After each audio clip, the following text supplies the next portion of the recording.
Assalamualaikum warahmatullahi wabarakatuh.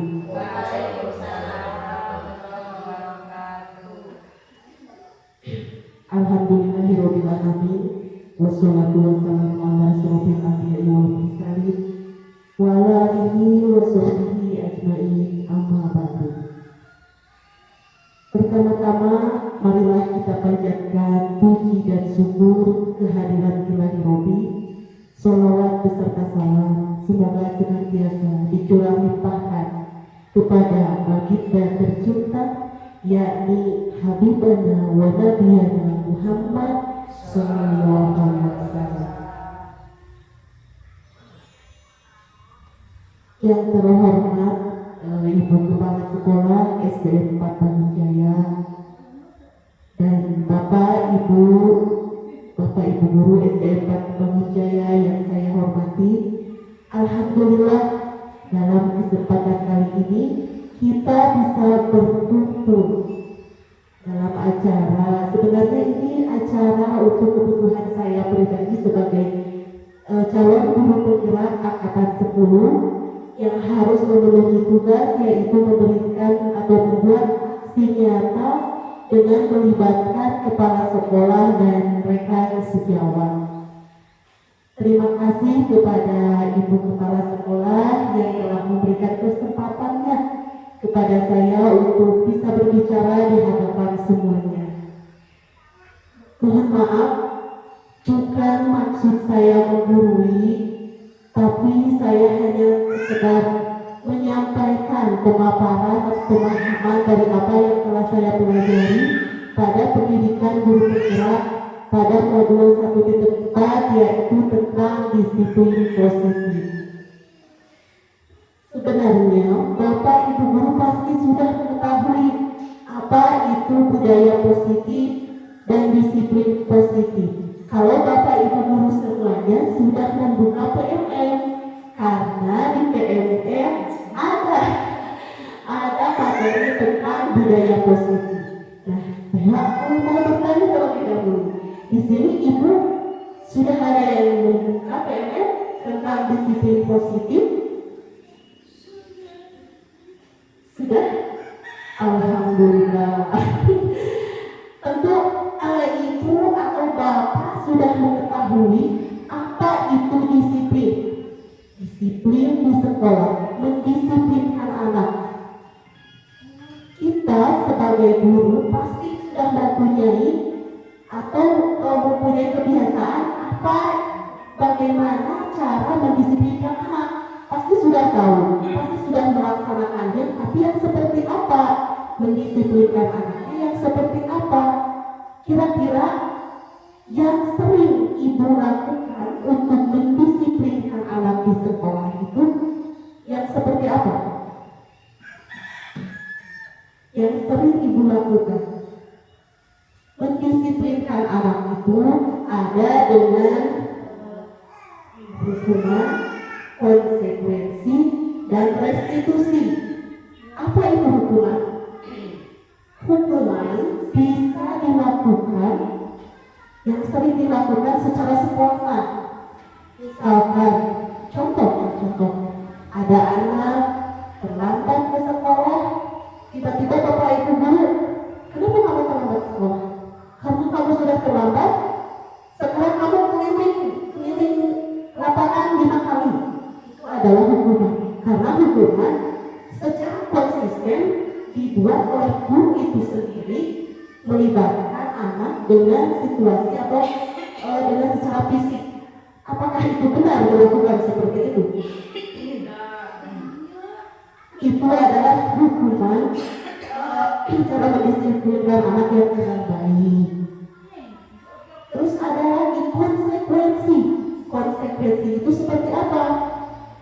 Kalau konsekuensi, Ibu bisa melakukan dengan cara terlebih dahulu membuat keyakinan kelas. Apa bedanya peraturan kelas dengan keyakinan kelas? Apakah sama? Kira-kira sama atau beda? Beda.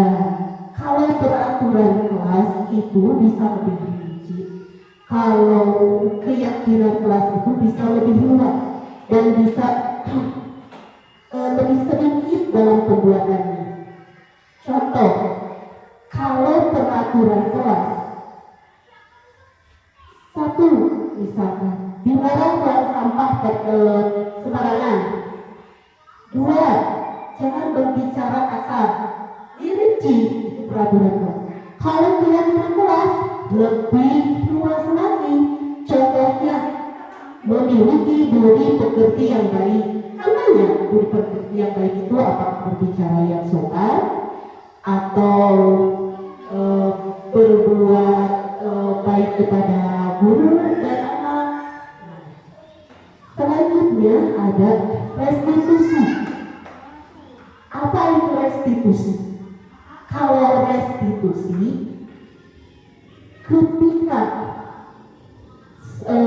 anak menghadapi suatu masalah, guru itu tidak menuju kepada masalahnya itu seperti apa, tetapi cara menyelesaikan masalahnya.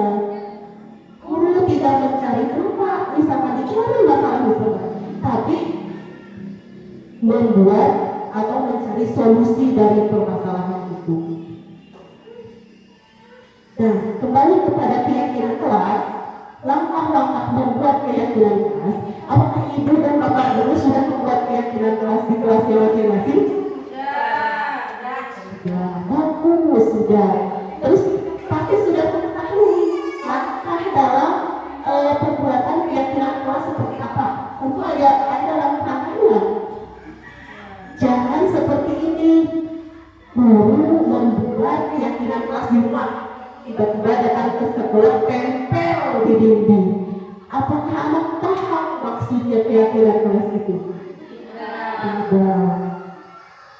Contohnya, ketika kita membuat keyakinan kelas, pertama-tama langkahnya anak di kelas dikumpulkan terlebih dahulu. Anak tanya, apa impian kalian? Apa kelas impian kalian? Seorang guru itu bertanya kepada murid, anak-anak, coba kalian sebutkan atau apa keinginan impian kelas kalian. Tuliskan di kertas misalkan gitu ya. Tentu anak bakal membuat catatan yang beragam. Keinginan anak berbeda-beda pasti. Karena anaknya juga beragam. Pasti ada yang menulis, saya ingin kelas yang senang. Saya ingin kelas yang rapi. Pasti beda-beda. Nah, selanjutnya langkah yang kedua, guru mencatat satu persatu apa yang diungkapkan oleh anak. Catat di papan tulis. Misalkan, Neng Abi ingin kelas yang rapi. Satu, ingin memiliki kelas yang rapi. Yang kedua, siapa tanya lagi Neng Cici? Oh, Neng Cici di kelas ingin anak yang tidak boleh berkata kasar, seperti itu ya. Ditulis di rinci. Setelah mendapatkan rincian dari anak, setelah menuliskan impian dari anak, kita lihat, oh ini maksudnya kepada budi pekerti, atau oh ini maksudnya kepada apa, nanti dibuat lebih luas lagi. Jadi ditulisnya tidak, misalkan ada anak 20 ya, 20 gitu misalkan harapan. Begitu, tidak, ini dibuat lagi, disimpulkan lagi menjadi bisa lebih sedikit. Keyakinan kelas itu bisa lebih sedikit. Jadi cakupannya luas. Mencakup yang poin-poin itu dimasukkannya kemana. Setelah itu, setelah guru menuliskannya di depan, semuanya berunding akan dibuat seperti apa ini. Setelah memperoleh kesepakatan yang tadi, yang keyakinan kelas yang tadi, dibuat sekreatif mungkin. Anak-anak mau membuat seperti apa? Apakah mau dibuat di dinding itu menyerupai bunga atau apa gitu? Dibuat kreativitas anak, kemudian ditempel di dinding dan ditandatangani. Kenapa harus ditandatangani? Kan kesepakatan, membuat kesepakatan, keyakinan kelas di bawahnya ditandatangani bahwa semua yang ada di kelas menyepakati terhadap keyakinan kelas tersebut. Gunanya untuk apa? Ketika ada anak yang melanggar salah satu poin dari keyakinan kelas tersebut, anak sudah berarti kalau misalkan tadi ada tidak boleh membuang sampah. Kalau anak itu membuang sampah sembarangan, anak akan langsung melihat atau mengerti paham. Di kelas kita kan sudah ada keyakinan kelasnya bahwa tidak boleh membuang sampah sembarangan. Anak ditanamkan konsekuensi terlebih dahulu. Jadi kalau kita berbuat sesuatu itu pasti melanggar keyakinan kelas. Nah, seperti itu.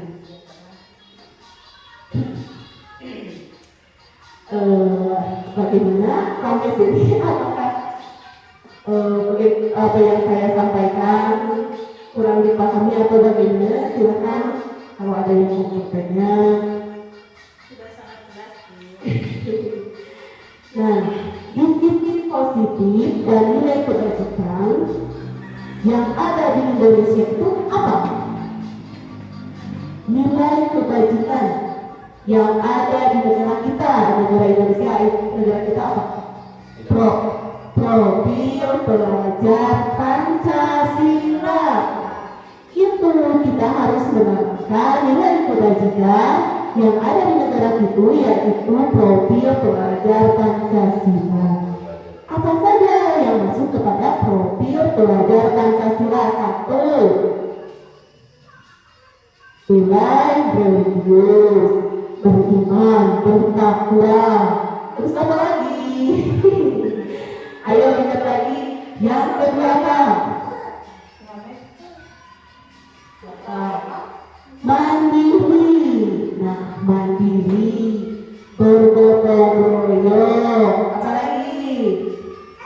Bernalar kritis. Terus apa lagi?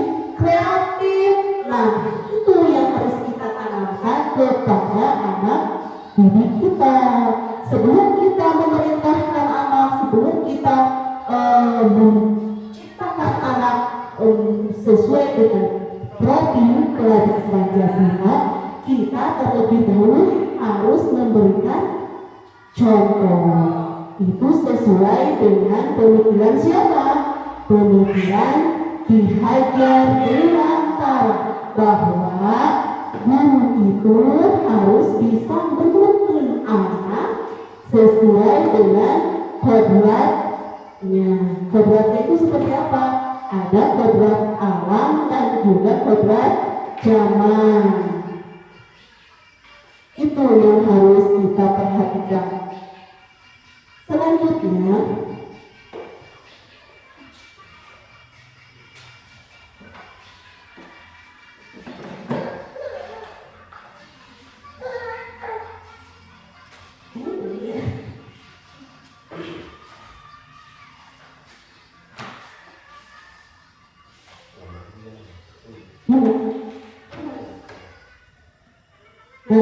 selanjutnya ada kebutuhan dasar manusia. Kebutuhan dasar manusia seperti apa? Kebutuhan dasar manusia itu tidak hanya untuk anak didik saja, tetapi kita juga orang dewasa tentu membutuhkan kebutuhan sebagai manusia. Apa saja kebutuhan kita sebagai manusia? Yang 1, bertahan hidup. 2, cinta dan kasih sayang. 3, penguasaan. 4, kebebasan. 5, kesenangan. Nah, itu adalah 5 kebutuhan dasar manusia. Kita sebagai pendidik harus mengetahui seperti apa anak didik kita di kelas. Nah, jangan kita samaratakan anak yang ini seperti ini, yang ini seperti ini. Disamakan saja, tidak. Kita harus mengetahui apa yang diinginkan anak. Contoh, apabila ibu dan bapak di kelas mendapatkan melihat seorang anak, seorang murid, contoh muridnya itu siapa ya? Andi, misalkan Andi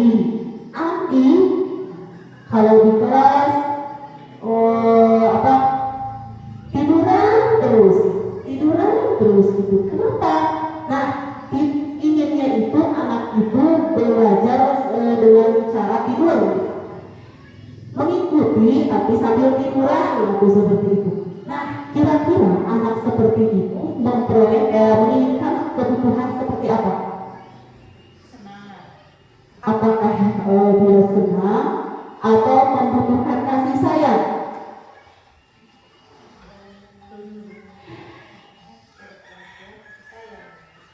Ya, ada kemungkinan anak itu membutuhkan kasih sayang atau perhatian dari kita.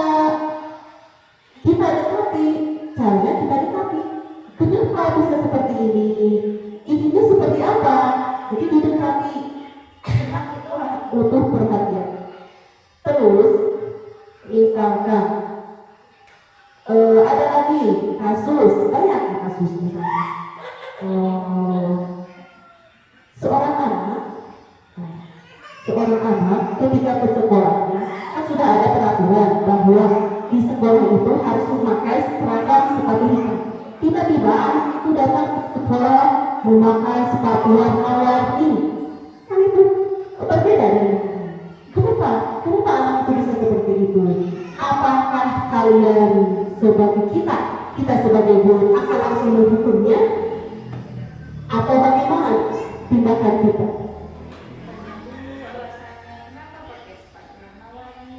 Ya, kita tanya terlebih dahulu, kenapa memakai sepatu? Apakah kamu? Nah, cara kita bertanya kepada anak tersebut, jangan dengan nada yang misalkan seolah-olah menghukum. Tidak, itu masuk kepada menghukum, apalagi mempermalukan anak di depan teman-teman. Itu tidak boleh. Misalkan anak ketika upacara ibu guru melihat ada anak yang memakai sepatunya merah atau warna-warni, padahal sudah diperingatkan atau ada aturannya bahwa kita semua memakai sepatu hitam. Kan anak itu sudah melanggar peraturan sekolah. Ketika guru yang mempunyai kontrol yang sifatnya menghukum, tentu seperti ini. Kenapa kamu memakai sepatu warna merah? Kamu beda dari yang lain. Misalkan kamu harus keliling atau berdiri di depan. Nah, itu hal semacam itu tanpa kita tahu dulu kenapa penyebabnya anak itu bisa memakai warna merah. Tanpa kita tahu, kemungkinan anak itu yang memakai warna merah ada alasannya. Apa sih nggak punya alasannya kan? Jangan dulu langsung dibentak atau apalagi melibatkan fisik di depan teman-temannya, karena hal itu akan membuat malu anak.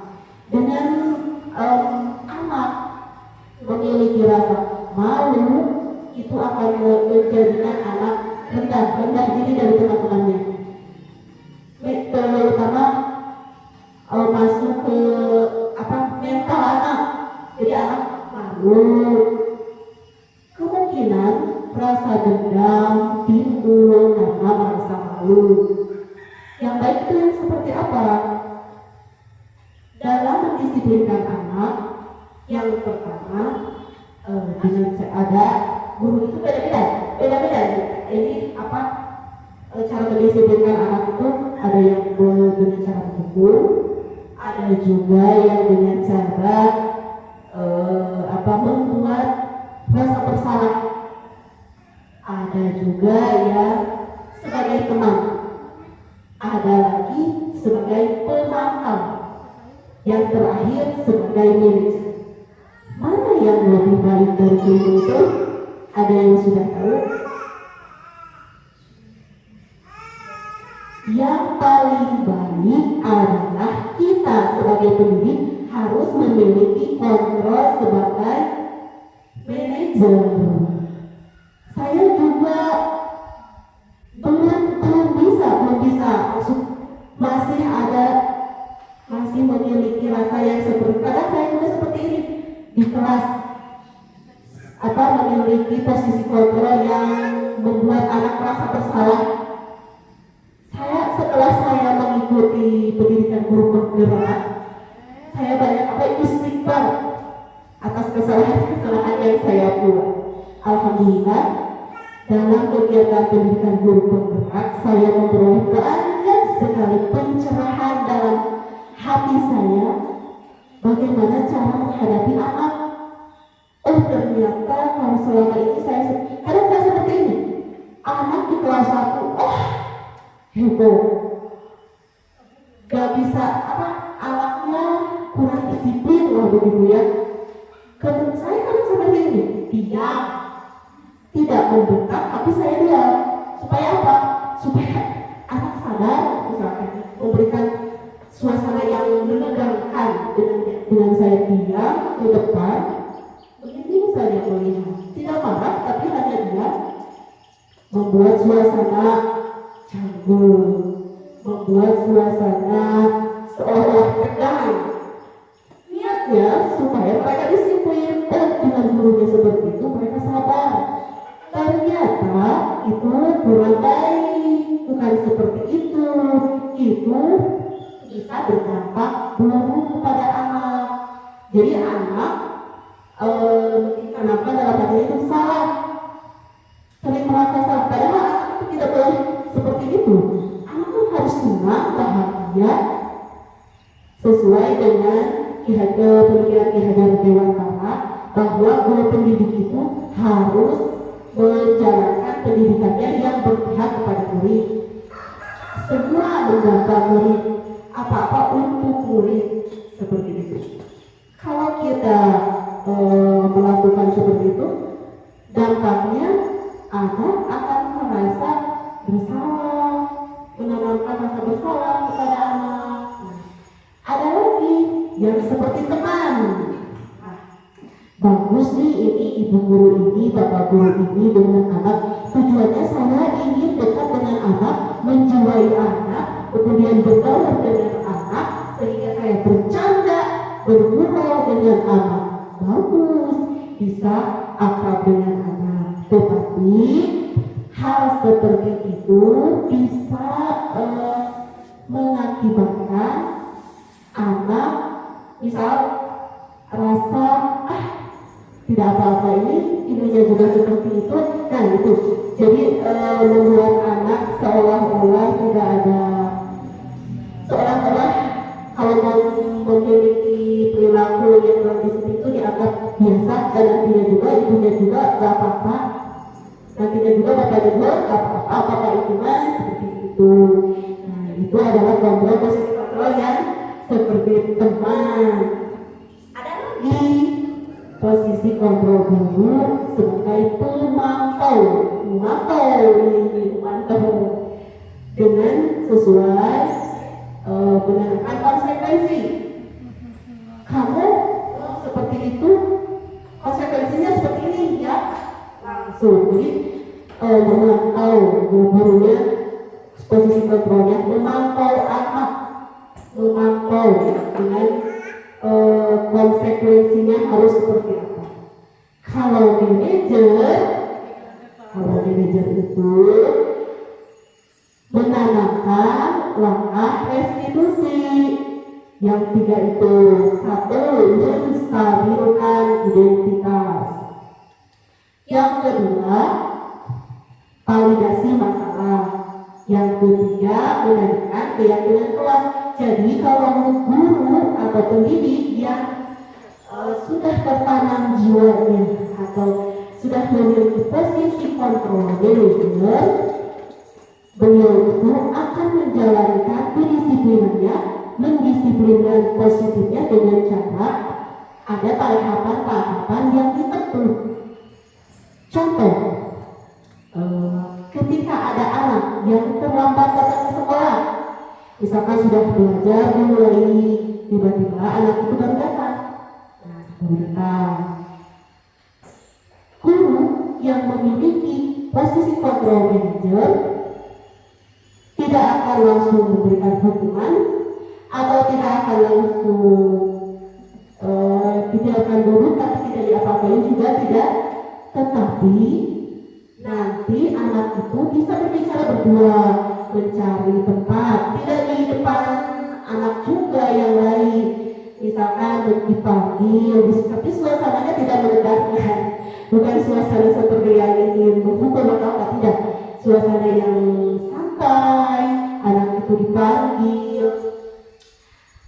Terlebih dahulu ditanya, anak itu ditanya, tadi misalkan ibu melihat kamu datang ke sekolah terlambat, sudah berapa kali kamu datang terlambat? Nanti anak akan menjawab. Nah, ini adalah proses menstabilkan identitas. Jadi tujuan menstabilkan identitas itu adalah memberikan ketenangan kepada anak, menjadikan anak yang gagal itu, kegagalan itu tidak jadi gagal, tetapi jadi kesuksesan dengan cara nanti yang tadi anak ditanya, kamu datang terlambat ke sekolah pasti memiliki alasannya bukan? Yang kedua itu masuk kepada validasi masalah.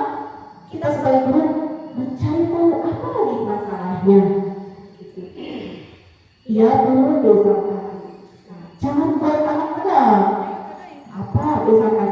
Nah, bisa saja ibu berbicara seperti ini. Ibu tidak ingin tahu apa masalah kamu, tapi ibu ingin mencari solusi dari masalah kamu. Jadi dalam restitusi itu seorang pendidik itu tidak mencari-cari akar masalahnya, tetapi solusi dari masalah tersebut. Apakah ditanya, apakah kamu ingin memperbaiki? Ya, baik, kalau begitu kita cari bersama-sama solusinya. Nah, kira-kira kamu siap misalkan menjalankannya? Ya Bu, misalkan gitu. Nah, kita berpengertian kepada anak. Kamu tahu kan, kalau terlambat datang ke sekolah itu, kamu melanggar keyakinan kelas yang mana? Ingatkan, oh iya Bu, melanggar keyakinan tata tertib, misalkan atau tanggung jawab. Anak tadi sudah berpemahaman tentang keyakinan kelas. Ingatkan, oh iya Bu, jadi anak itu mengetahui menyadari bahwa dia melakukan pelanggaran. Nah, setelah itu, baik, kalau begitu, itu masuk kepada yang ketiga ya, yang menanyakan keyakinan kelas maksudnya. Jadi tahapan yang ketiga itu. Nah, kalau sudah begitu, baik, mulai sekarang anak akan menyadari dengan kita berbincang seperti itu, anak tidak akan merasa tegang, tapi anak akan menyadari, oh ternyata ini adalah salah dan saya harus seperti ini. Jadi munculkan ide-ide dari anak, bukan dari guru misalkan, kamu harus seperti itu ya, besok kamu seperti itu ya, bukan, tapi mencari ide dari anak. Anak nanti, oh iya Bu, saya salah. Terus apa yang akan kamu lakukan ke depannya? Iya Bu, besok misalkan saya tidak akan datang terlambat lagi. Tadi anak ditanya ketika validasi masalah penyebabnya, anak masih menjawab, iya Bu, saya terlambat ke sekolah karena begadang atau karena main game atau karena nonton TV larut malam. Berarti ketika kita mencari solusi, pasti anak akan menjawab, iya Bu, mulai besok saya tidak akan begadang lagi, waktu untuk mengikuti atau menaati keyakinan kelas kita. Itu kan memunculkan kesadaran diri anak seperti itu. Dengan begitu kita sudah menerapkan apa yang dinamakan restitusi. Baik Bapak Ibu, apabila ada yang bertanya silahkan dipersilahkan. Siapa yang ingin Saya yang bertanya. Iya, silakan. Tadi kan yang untuk mendisiplinkan anak itu ada yang mau menerapkan rasa bersalah. Yang mau saya tanyakan, apakah efektif jika langkah tersebut kita lakukan di kelas bawah, contohnya di kelas 1, mengingat kepekaan anak kelas bawah itu kan belum terlalu bagus ya. Jadi contohnya anak sedang rame, terus tadi kata ibu kita langsung diam. Nah contohnya kan kalau di kelas 1 pasti bertanya seperti ini, ibu kenapa malah diam? Nah itu kalau yang di kelas bawah ya. Yang pertanyakan efektifkah mendisiplinkan anak memakai cara yang seperti itu kelas bawah? Itu Bu. Terima kasih Ibu. Jadi pertanyaannya, bagaimana kalau menerapkan cara yang membuat rasa bersalah pada anak? Apakah efektif?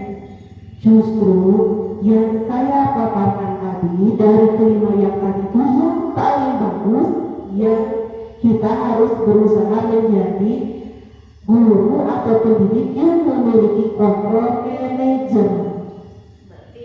Ya, jadi yang membuat anak bersalah, yang sebagai teman dan pemantau itu kurang baik. Yang baiknya itu adalah yang sebagai manajer. Justru ada efek-efek dari yang betul jelas ada efek terhadap mental anak, karena anak bisa saja malu dengan perlakuan atau dengan hubungan yang mereka dapatkan. Yang kedua, dengan cara tadi mendisiplinkan anak dengan cara membuat anak bersalah, itu juga memiliki dampak yang kurang baik. Anak jadi memiliki rasa bersalah, sementara anak itu harus dibahagiakan dan disenangkan. Jadi alangkah baiknya seorang pendidik itu memiliki kontrol yang manajer itu. Tidak sebenarnya dalam posisi kontrol, misalkan saya sekarang di sekolah itu ternyata setelah memperoleh pemaparan dari pendisiplinan ini, ternyata saya di kelas adalah sebagai guru yang mendisiplinkan anak dengan cara rasa bersalah gitu. Ternyata apa yang saya lakukan ini adalah kurang tepat. Jadi saya harus bisa lebih baik nih dari ini. Yang mana? Tadi urutannya dari rasa bersalah harus naik ke jadi teman. Tidak seperti itu juga, bukan berarti harus urutannya di langkah diterapkan. Misalkan tadi katanya dari membuat rasa bersalah jadi teman, dijalankan dulu ini sebagai teman. Tidak seperti itu. Jadi bisa saja misalkan ibu dalam diri merasa atau menyadari bahwa selama ini misalkan kita membuat rasa bersalah kepada anak, tidak apa-apa, kita langsung belajar menjadi guru yang posisi kontrolnya sebagai manajer. Apa yang tadi saya paparkan itu bukan sesuatu yang harus ditiru dalam bentuk bukan. Justru saya memaparkan bahwa cara menghukum ini kurang baik, cara membuat rasa bersalah ini kurang baik. Yang paling baik yang harus kita jalankan, yang harus kita berusaha menjadi posisi kontrol yang manajer. Begitu Bu. Ada lagi? Cukup. Terima kasih. Dari tentang disiplin positif, kita akan berdiskusi dengan memecahkan beberapa kasus. Di sini ada 3 kasus. kasus satu tentang Ibu Santi yang sakit. Nah, ini kasusnya saya bagikan.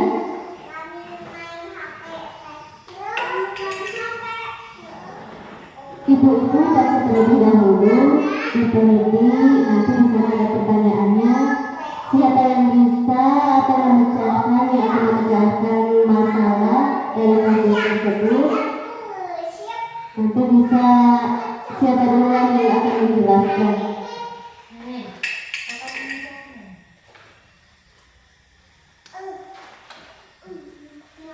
Di sini ada kasus satu.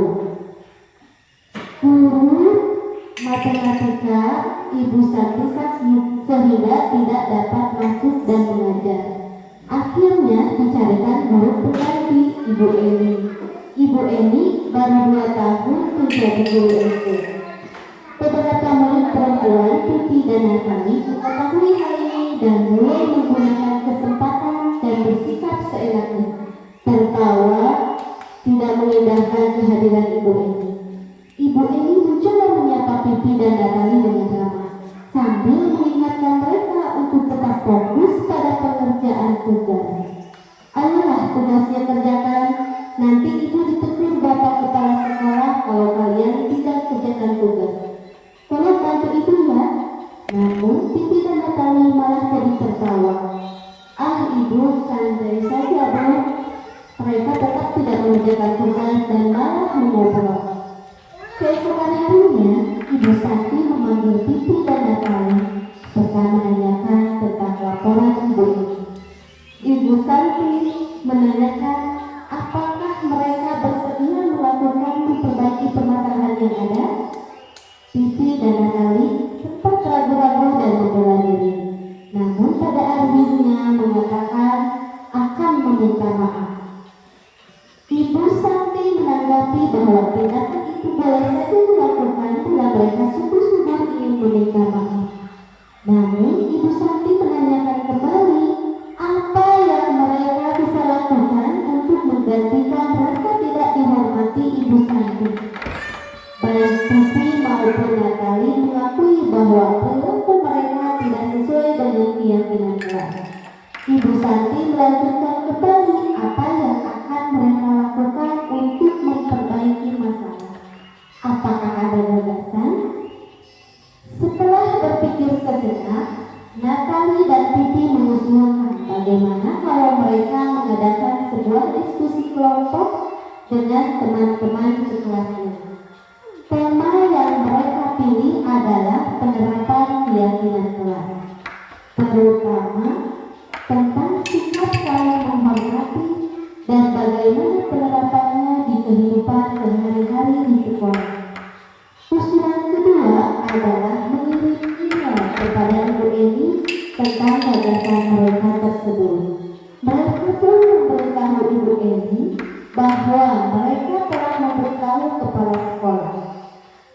Pak Hasan, bila lain waktu ada ketiadaan guru, maka mereka akan mengusulkan Ibu Eni sebagai guru pengganti. Nah, ibu-ibu, dari kasus tersebut ada pertanyaan yang bisa ibu-ibu pecahkan. Pertanyaan yang pertama, silakan ibu-ibu dibaca sendiri pertanyaannya.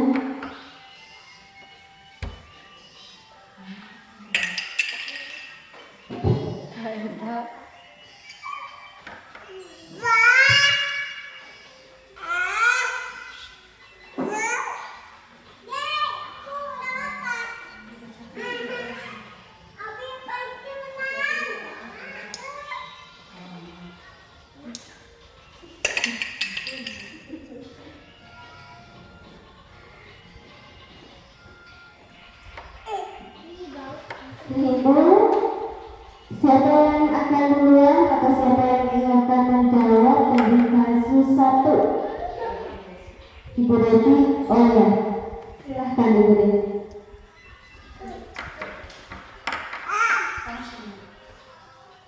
Menurut Anda, apakah restitusi yang diusulkan Pipi dan Natali sudah sesuai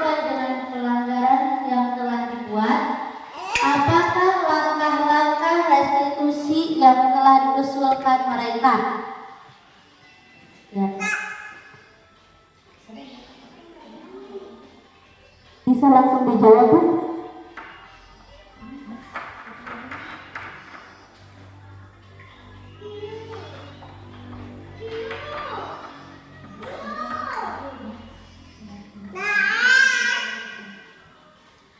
Langkah-langkah restitusi yang telah dilakukan oleh Bu Santi.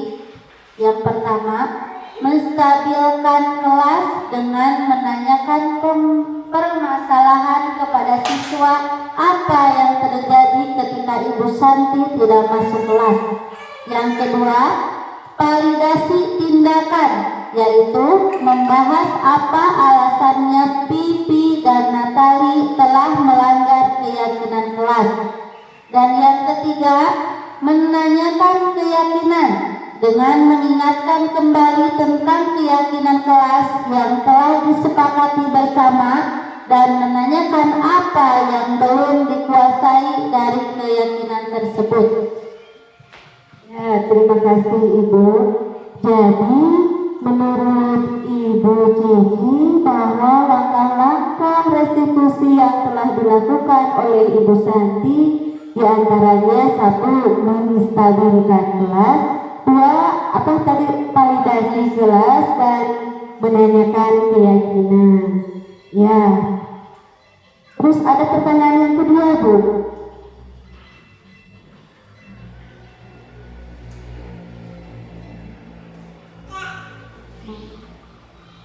Oh ya, sudah. Lanjut kepada kasus yang kedua.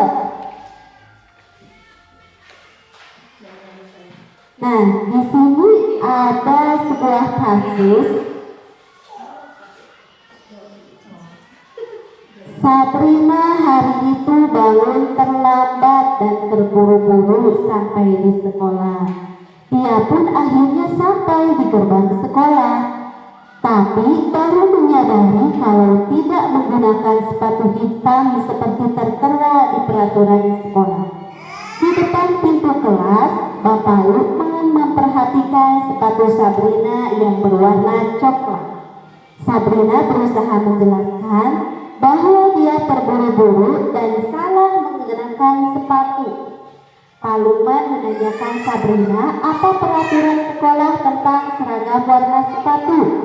Sabrina menjawab sudah mengetahui sepatu harus berwarna hitam, namun terburu-buru dan salah mengenakan sepatu.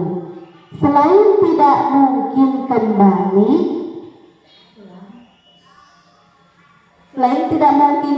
pulang karena rumahnya jauh sekali, Pak Lukman tetap bersikeras pada peraturan yang berlaku dan mengatakan, ya sudah, kamu sudah melanggar peraturan sekolah, kamu salah, sudah terlambat, salah pula warna sepatunya.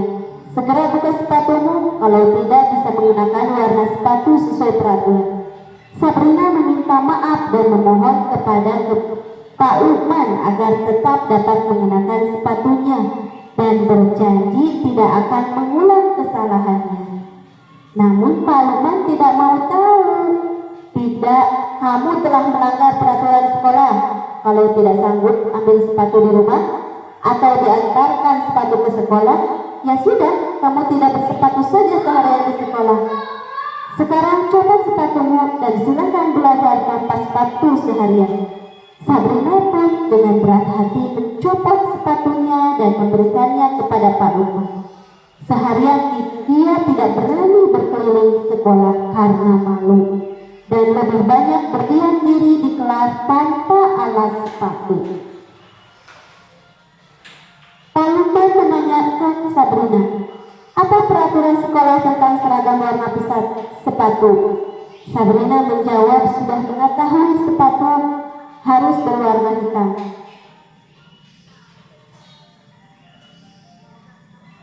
Ya, Ibu, di sini ada beberapa pertanyaan. Dalam kasus di atas, sikap posisi apakah yang diambil oleh Bapak Lukman? Jelaskan apa indikatornya.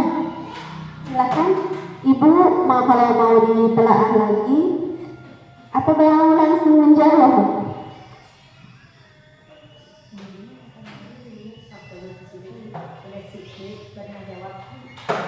mau menjawab lagi?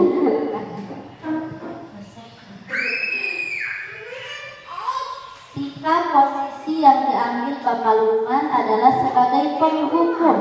Indikatornya adalah Bapak Lukman tetap bersikukuh pada peraturan yang berlaku.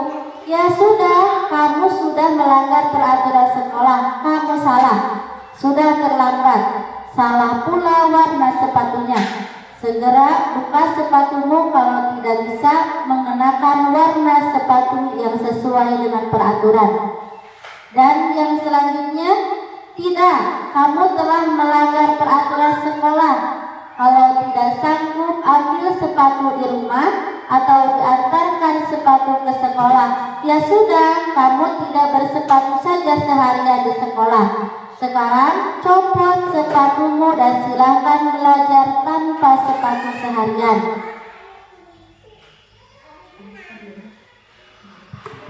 Nah, baik, terima kasih Ibu Desi yang sudah menjawab. Ya, jadi yang dilakukan oleh Bapak siapa? Pak Lukman adalah menggunakan posisi kontrol sebagai penghukum. Apakah menurut ibu-ibu semuanya posisi kontrol penghukum itu baik dilakukan atau tidak? Tidak. Ya. Apa dampaknya kepada anak apabila kasus seperti itu diselesaikannya atau diatasinya dengan cara menghukum? Apa dampak negatifnya kepada anak? Mental anak, silahkan. Mental anak Ya, akan terganggu. ya, benar sekali Bu Ayu bahwa mental anak akan terganggu karena anak akan merasa malu. Anak malu kepada teman-temannya. Itu terbukti dengan siapa? Sabrina, ya. Dengan Sabrina tidak keluar kelas karena malu kepada teman-temannya. Sebaiknya apa yang harus dilakukan oleh Pak Lukman? Sebaiknya Pak Lukman menerapkan posisi kontrol yang seperti apa? Sebaiknya Pak Lukman mengambil posisi seorang manajer.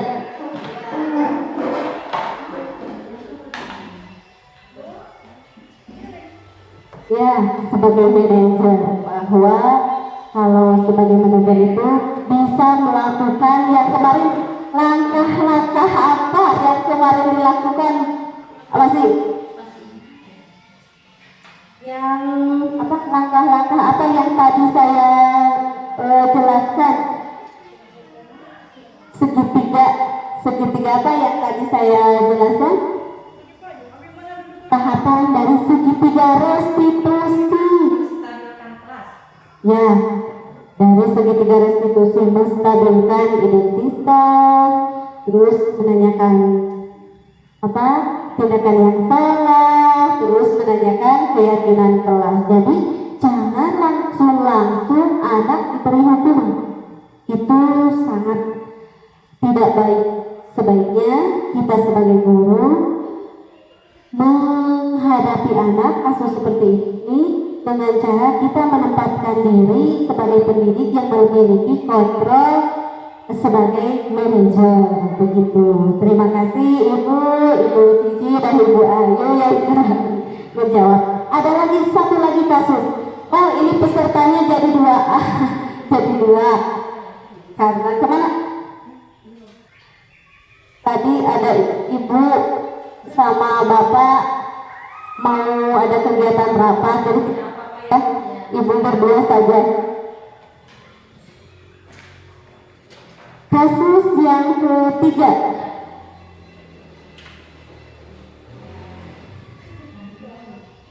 Bu Dani sedang menjelaskan pelajaran bahasa Inggris di papan tulis. Namun beliau memperhatikan bahwa Fajar malah tidur-tiduran dan tampak acuh tak acuh pada pelajarannya. Fajar coba jawab pertanyaan nomor 3. Maju ke depan, kerjakan di papan tulis. Fajar pun tampak malas-malasan maju ke depan. Dan sesampai di depan papan tulis pun Fajar hanya diam terpaku sambil memegang buku bahasa Inggris dan memainkan spidol di tangannya. Ayo Fajar, makanya jangan tidur-tiduran, lain kali perhatikan. Sudah sana duduk kembali. Kira-kira siapa yang bisa?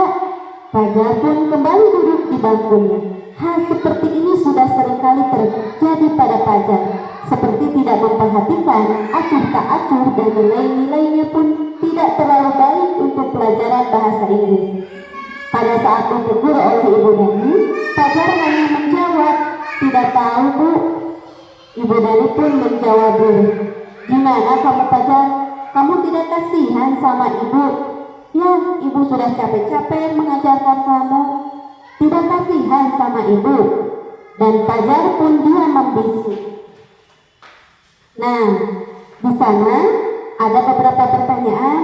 Bisa ibu-ibu teliti pertanyaannya seperti apa.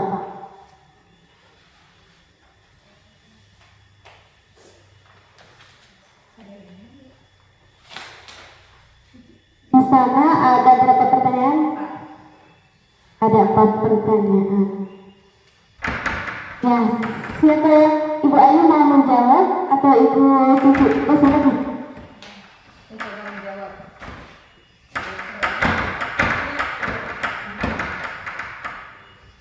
Untuk pertanyaan yang pertama di sini, posisi kontrol apa yang diambil oleh Ibu Dani dalam pendekatannya kepada Fajar? Jawabannya yaitu membuat rasa bersalah. Hal ini dibuktikan dengan adanya pertanyaan Ibu Dani kepada Fajar, yakni, "Gimana kamu Fajar? Kamu tidak kasihan sama ibu ya? Ibu sudah capek-capek mengajarkan kamu." Tidak kasihan sama ibu. Itu yang pertama. Untuk yang kedua, pertanyaan yang kedua, membaca sikap Fajar, kira-kira kebutuhan apa yang diperlukan oleh Fajar?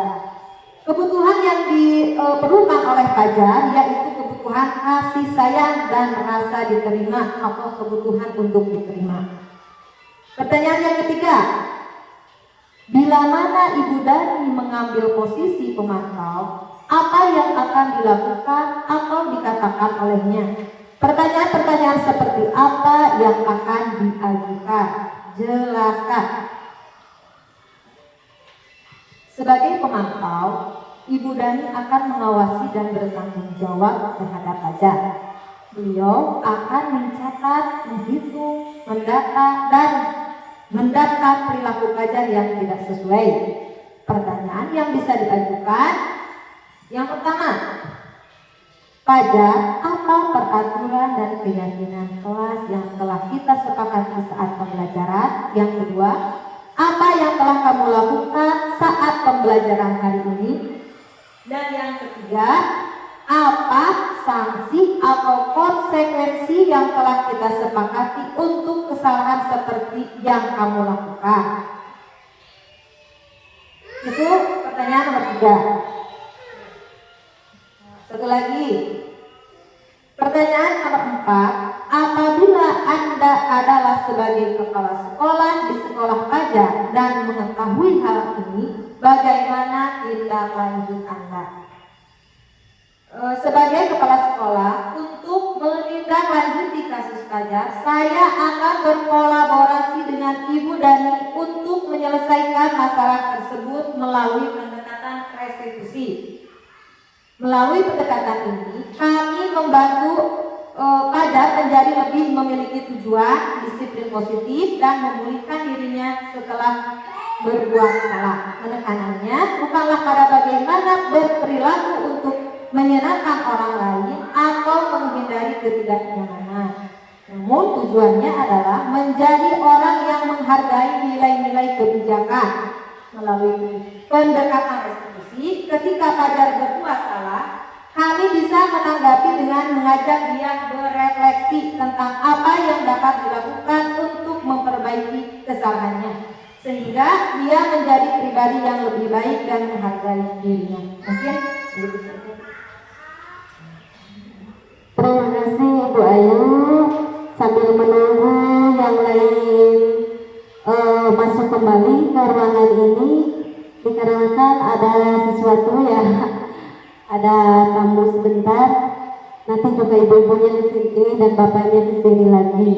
Terima kasih kepada Ibu Ayu dan Ibu Cici yang sudah menyempatkan waktunya, yang sudah ikut dalam diskusi ini.